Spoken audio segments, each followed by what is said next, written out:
हमारे व्यस्त जीवन में ईश्वर की आवाज़। हमारा असली स्वभाव क्या है? आपका असली स्वभाव क्या है? कई बार इस दुनिया में रहते हुए जीवन की घटनाओं को, रोज़मर्रे के जीवन में होने वाले दुर्घटनाओं को, मृत्यु को और निराशा को देख करके हम विचलित होते हैं। इसलिए हमें एक सवाल व्यक्तिगत रूप से पूछना है और वह यह है कि मेरा असली स्वभाव क्या है?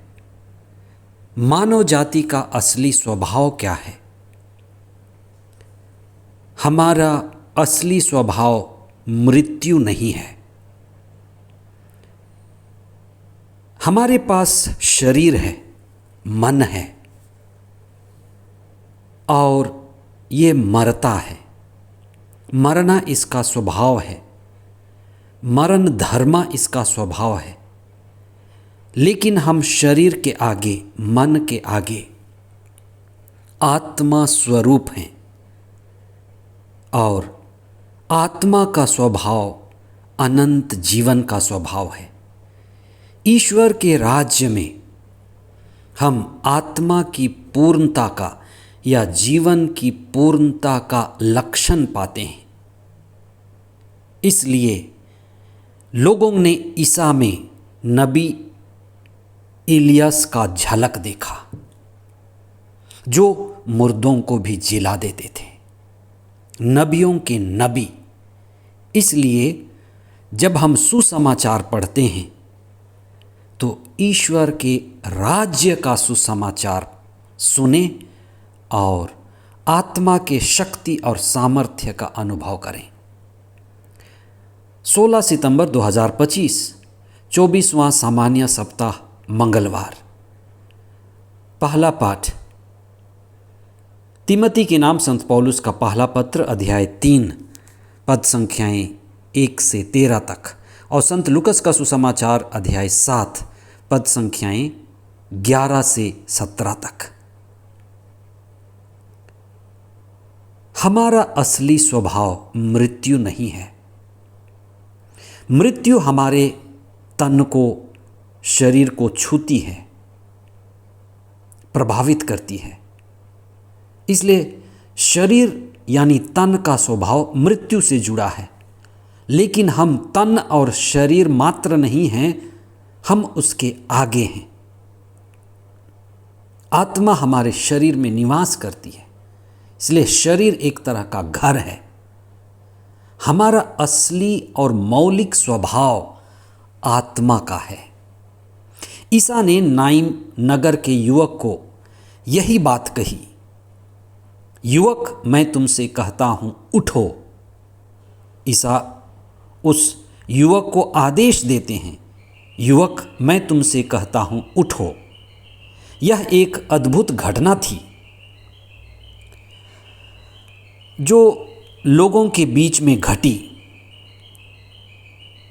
एक विधवा माँ के लिए, जिसका एकमात्र पुत्र था जो मर चुका था, ईसा को यह देखकर कि वह मरे हुए को जीवन प्रदान किए, उन्होंने ईसा में अपने बीच महान नबी को देखा और ये कहा कि ईश्वर ने अपनी प्रजा की शुद्ध ली है। आज हम इस वाक्य पर चिंतन करें। जब ईसा का रूपांतरण हुआ था तो संत लूकस लिखते हैं, अध्याय 9, पद संख्या 28 और उसके आगे, कि 2 व्यक्ति मूसा और नबी इलियास ईसा के अगल बगल में दिखाई दिए थे। नबी इलियास महानतम नबियों में से एक थे, जिन्होंने ईश्वर के राज्य की घोषणा की थी और ईश्वर के राज्य की उपस्थिति होने की एक झलक दी थी। जब ईसा आए और लोगों के बीच ईश्वर के राज्य की स्थापना किए तो बीमारों के बीच, मुर्दों के बीच जो महानतम घटना घटी वह नबी एलियास की और नबी मूसा की याद दिला दी। इसका सीधा संबंध ईश्वर के राज्य से है, क्योंकि लोग एलियास के आने की बाट जोह रहे थे। इसलिए उन्होंने ईसा से कहा भी कि पहले एलियास को आना है। पर ईसा ने संत मत्ती के सुसमाचार में अध्याय 11 पद संख्या 13 और 14 में इस रहस्य को स्पष्ट किया कि एलियस आ चुके हैं और एलियस से भी महान ईश्वर के पुत्र ईसा आ चुके हैं। वे लोगों को प्राण दे रहे हैं, अनुप्राणित कर रहे हैं। लोगों की दुर्बलता, लोगों की बीमारी, लोगों की कमज़ोरी दूर हो रही है और लोगों को आत्मापूर्ण और आध्यात्मिक मजबूती दिया जा रहा है। मृत्यु का भय दूर हो रहा है। ईसा की उपस्थिति लोगों के बीच नबी एलियास की याद दिला दी। ईसा एलियस के समय होने वाली घटनाओं के प्रतिरूप बन गए। वे जीवन के स्रोत और ईश्वर के राज्य को लाने वाले बन गए। इसलिए सुसमाचार लोगों के आँखों को खोलने के लिए है कि लोग अब शक्तिशाली बनेंगे, आत्मापूर्ण होंगे और ईश्वर की जो योजना है कि वह अपने राज्य को, ईश्वर के राज्य को लोगों के बीच में पवित्र आत्मा की शक्ति और सामर्थ्य से उपस्थित करेंगे, उसी का अनुभव लोगों को मिलने लगा था।